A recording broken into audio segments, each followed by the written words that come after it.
Baik, di sini saya akan membahas exercise 213. Jadi yang pertama ditanyakan di sini adalah berapa present value dari pembayaran sewa guna usaha untuk menentukan liabilitas sewa guna usaha. Jadi yang diketahui di sini adalah PV monthly payment yang dibayar bulanan itu sebesar 200 euro. Kemudian untuk bulannya itu adalah sebanyak 50 bulan dan interestnya 6% per tahun, yang mana per bulannya itu sebesar 0,5. Nah, dari informasi tadi untuk menentukan tarifnya itu dilihat di tabel sehingga didapat 44,3635. Nah, untuk menentukan percent value-nya itu 200 euro dari monthly payment-nya tadi dikalikan dengan tarifnya tadi yang sudah dilihat dari tabel itu sebesar 44,3635, itu didapat 8.873 euro untuk present value-nya. Nah, untuk yang selanjutnya itu adalah catatlah sewa guna usaha tersebut dalam pembukuan dileni pada tanggal dimulainya sewa guna usaha. Jadi di sini membuat jurnal. Jadi jurnalnya itu right of use assets pada list liability itu sebesar present value yang sudah dihitung tadi sebesar 8.873. Kemudian yang C itu diminta untuk mencatat pembayaran sewa bulan pertama pada saat dimulainya sewa. Jadi untuk jurnalnya itu list liability pada cash sebesar 200 euro. Seperti yang sudah dijelaskan dari soal tadi, 200 euro itu merupakan monthly payment-nya. Kemudian yang D ini diminta untuk mencatat pembayaran sewa bulan kedua. Jadi untuk jurnalnya ini list liability pada interest expense pada cash. Untuk interest expense-nya ini sebesar 43 euro, ini diperoleh dari 0,5% dikali dengan present value dikurangi monthly payment-nya. Nah, untuk cash-nya ini tetap di angka 200 euro. Nah, untuk list liability-nya ini diperoleh dari cash dikurangi interest expense. Nah, untuk yang E, ini diminta untuk mencatat penyusutan bulan pertama pada pembukuan delay yang diasumsikan menggunakan garis lurus. Jadi untuk jurnalnya ini amortization expense pada rate of use assets ini sebesar 177 euro. Ini diperoleh dari present value dibagi dengan 50 bulan.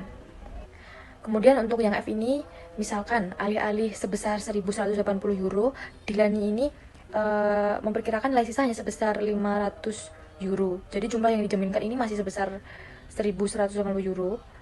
Lalu bagaimana perhitungan nilai sekarang dari pembayaran sewa guna usaha berubah dari bagian B? Nah, sebagaimana dijelaskan di bagian A, penyewa harus memasukkan nilai sekarang dari setiap nilai sisa yang dijamin. Kemudian kemungkinan terutang berdasarkan penjanjian sewa. Nah, karena nilai sisa yang diharapkan ini 500 euro, yang mana kurang dari nilai sisa yang dijamin, nilai ini harus memasukkan nilai sekarang dari perbedaan dalam pengukuran kewajiban sewa awal. Nah, dengan demikian, nilai sekarang atau present value dari pembayaran sewa itu dihitung sebagai berikut. Jadi yang pertama itu ada present value pembayaran bulanan 200 euro untuk 50 bulan ini sebesar 8.873 yang sudah dihitung sebelumnya. Kemudian untuk present value dari nilai sisa yang dijamin yang kemungkinan terutang itu sebesar 530, itu diperoleh dari 1.180 dikurangi dengan 500, kemudian dikali 0,7777929 sehingga hasilnya 530 euro. Nah, kemudian dari dua present value ini dijumlah sehingga menghasilkan 9.403 untuk present value of lease payment-nya. Baik, di sini saya akan menjelaskan mengenai soal E21.4 dan untuk soalnya sudah terlampir ya teman-teman. Baik, di sini saya akan menjelaskan mengenai pembahasan soal E21.4. Jadi yang pertama yaitu kita menghitung list payment, yang dimana kita juga yang pertama mencari PV of periodic rental payment-nya yang sudah terlampir juga untuk perhitungannya dan mendapatkan nilai sebesar 520,544 euro. Yang kedua yaitu mencari PV of amount probable to be awarded on residual value guarantee, yaitu nilainya yaitu sebesar 1,390 euro, dan untuk caranya juga sudah terlampir. Dan untuk mencari list liability-nya yaitu kita menambahkan PV of periodic rental payment-nya dengan PV of the residual value-nya dan mendapatkan nilai sebesar 521,934 euro. Dan untuk di sini juga ada jurnalnya, yaitu pada tanggal 12 bulan 12 tahun 2021, yaitu jurnalnya adalah right of use asset pada list liability, yaitu sebesar 521,934 euro. Dan untuk selanjutnya yaitu kewajiban sewa pada kas, yaitu sebesar 71,830 euro. Dan untuk jurnalnya sudah terlampir dan untuk tabel amortisasinya juga sudah terlampir. Selanjutnya yaitu untuk yang kedua yaitu kita mencari legal fees dan lease incentive, yaitu kita mencari lease liability dikurangi dengan lease incentive ditambahkan dengan legal fees, yaitu mendapatkan nilai sebesar 525,934 euro, yaitu adalah nilai right of use asset. Untuk soal yang ketiga, yaitu kita mencari insun cost pada bangunan yang disewa, yaitu kita mengalihkan yaitu annual insurance payment dengan PV of annuity due, yaitu mendapatkan nilai sebesar 520,544 euro. Dan itu adalah nilai dari PV of periodic rental payment. Selanjutnya yaitu untuk mencari PV of periodic insurance payment, yaitu kita mengalihkan annual insurance payment dengan PV of annuity due dan mendapatkan nilai sebesar 36.234 euro. Terus selanjutnya kita mencari PV of amount probable to be award of residual value guarantee, yaitu kita mengalihkan amount probable to be out under residual value guarantee dengan PV of 1/4, yaitu nilai N sama dengan 10 dan I sama dengan 8%, dan mendapatkan nilai sebesar 1,390 euro.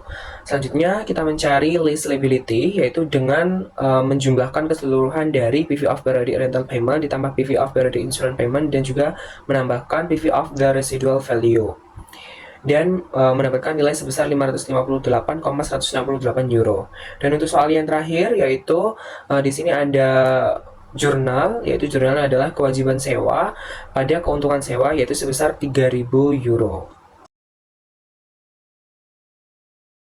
Baik, di sini saya akan menjelaskan jawaban E215.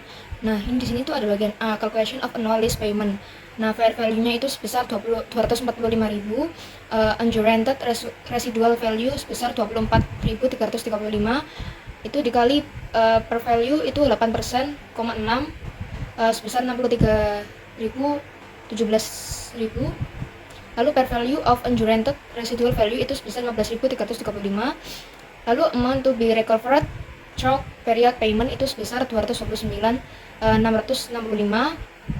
dan PVADIF sebesar 8%,6, yaitu sebesar 499.271.000. Lalu lease payment payable at beginning of each year sebesar 56.000. Selanjutnya di sini ada lease amortization schedule pada tanggal 1 Januari 2017, yaitu lease receivable-nya adalah 245.000. Lalu untuk 1 Januari 2017 payment-nya itu 46.000. Lalu recovery of lease receivable itu 46.000, dan lease receivable sebesar 1.999.000. 1 Januari 2018 paymentnya itu 46, lalu interest at 8%, yaitu 15,92, recovery of lease receivable 30,08, lease receivable-nya itu sebesar 168,92. Lalu untuk tahun 2019 itu sama seperti tahun sebelumnya, yaitu 46. Lalu untuk interest at 8%, di sini itu ada 13,514, dan recovery of lease receivable-nya itu 32,486. Lalu untuk lease receivable-nya itu 136,433. Lalu tahun 2020 sama payment-nya 46, interest-nya itu 10,915, recovery-nya itu sebesar 35,085, dan lease receivable-nya itu 101,348. Lalu untuk tahun 2021 ini sama payment-nya, interest-nya itu 8,108. Lalu untuk recovery of lease receivable-nya itu 37,892, dan untuk lease receivable-nya itu sebesar 63,456. Lalu untuk Januari tahun 2022 payment-nya itu sama, tetap 46. Lalu untuk interest-nya itu sebesar 5,076, dan recovery at lease receivable-nya itu 40,924. Lease receivable-nya itu 22,532. Dan untuk Desember bulan 31 Desember 2022 paymentnya ini sebesar 24,335 dan untuk interestnya itu 1,803. Recovery of lease receivable-nya itu sebesar 22,532. Baik, di sini saya akan melanjutkan pemaparan materi pembahasan soal E215 dari rekan saya. Jadi yang C itu kita diminta untuk membuat jurnal pada tanggal 31 Desember 2022 dan 31 Desember 2023. Nah, tanggal 31 Desember 2022 ini kita memiliki dua jurnal, yaitu yang pertama ada piutang sewa sebesar 245.000 pada peralatan karena kita dari sisi sewa, sehingga yang berkurang adalah peralatan yaitu sebesar 245.000 juga. Dan yang kedua itu ada kas pada piutang sewa sebesar 46.000 karena ada pembayaran piutang sewa. Dan yang tanggal 31 Desember 2023 adalah kas sebesar 46.000 pada pendapatan bunga karena penyewaannya sudah setahun berjalan sehingga ada pendapatan bunga yaitu sebesar 15.920 pada piutang sewa sebesar 37.820.